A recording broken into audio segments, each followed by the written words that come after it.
All right, folks. Mr. Hansen here.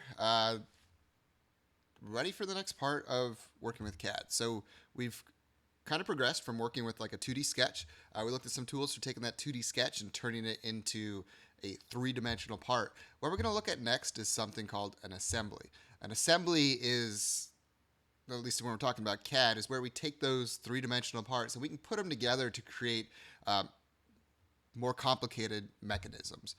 So the idea here is we can test how things fit together, and we can also simulate the movement between parts to see if they move and work together like we would expect them to.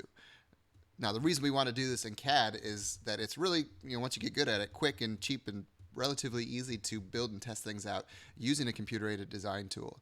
And it's a lot cheaper than actually going to the workshop or a manufacturing process and building and testing that part in real life. We can figure out potential problems and bugs and stuff looking at the assembly in CAD and hopefully fix those things before we actually spend the time and money and other resources building the physical object. So we're going to get started taking a look at how to use Onshape's assembly tools. So I'm looking at this exercise. It's inserting a part of the introduction to assembly design. There's just a few quick things we're going to look at here to get started. This one's a little bit different. Instead of creating a part, there's a part given to you. There's this exercise, universal joint. If you click on that, that should open up a public document for you to work on. Now, you will need to be logged into Onshape in order to edit this and work on this. It will probably be view only, but this, just similar to like what we do with like Google Docs sometimes. You can make a copy of this, and that'll give you an editable copy in your document. So I'm going to click Make a Copy. We'll go ahead and create that. And I'm going to just close this original window. All right, so there we have the actual part. This looks like some kind of flange for a universal joint. Let's look at doing assemblies. So to do assemblies, hit the little plus sign in the bottom left corner of your Onshape window. That'll bring up the menu where you can create part studios. We're going to create an assembly.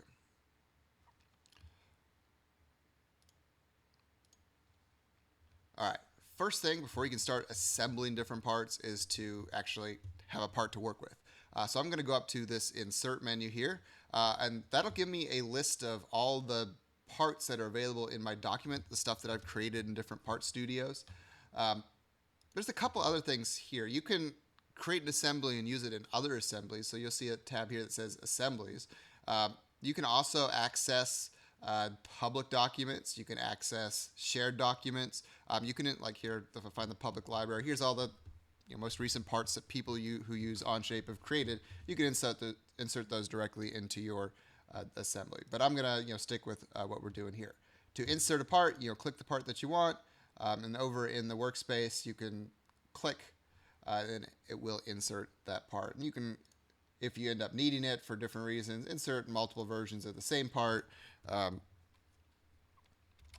You can insert different parts if you got more than one part to work with. I'm just going to Control Z and back up a little bit there. To save what you've inserted, hit the green check mark. Otherwise, it'll cancel those changes. All right. So we've got our first part for our assembly. So let's take a look at what's next. All right. So the way that assemblies work in Onshape, if you mouse over different like parts, you'll be able to drag and rotate parts in three different directions.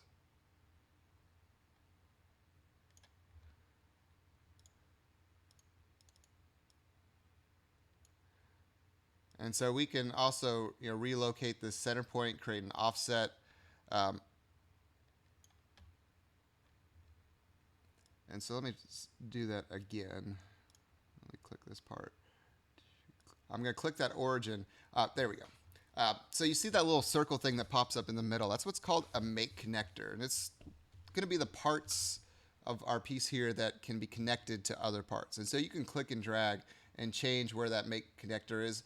Typically, the way the software works, it'll automatically snap to endpoints of lines and midpoints and center points of circles and other geometric objects. So something to play around with. And then we'll get into more about make connectors here in a little bit. So we can also center things with respect to the origin. So you see the origin points right here. This object is not centered, and I can click and move it around. But with this make connector tool selected,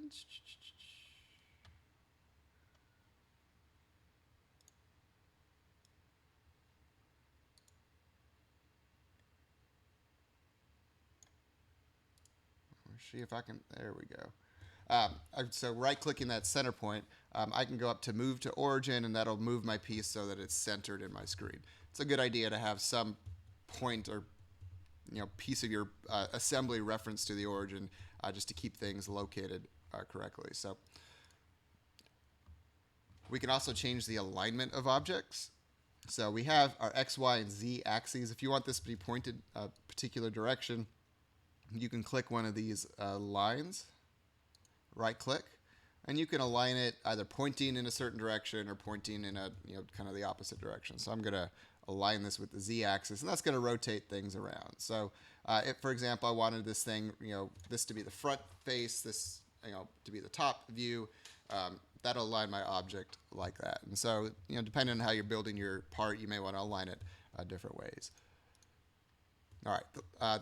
Last and probably most crucial thing here is fixing an object in space. It's always a good idea to have at least like a base component of your assembly or the first part of your assembly that you insert to be fixed. So I went through all this work to center this and move it to the origin. It can still move around, and as I work on my assembly, different movements may force this thing to move around. And so if I want this to keep its very nice position here, I'll need to right-click this part. And there's an option here called Fix. And what that'll do is fix this object in space so I can't click and move it around. And you'll notice in the instances here, this universal joint part's got this symbol. This symbol means grounded or fixed.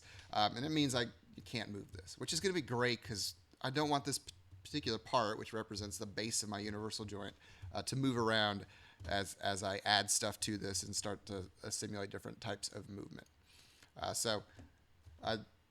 Assemblies still have access to the same measurement information, so you should be able to access properties for like mass and density and volume from that menu here.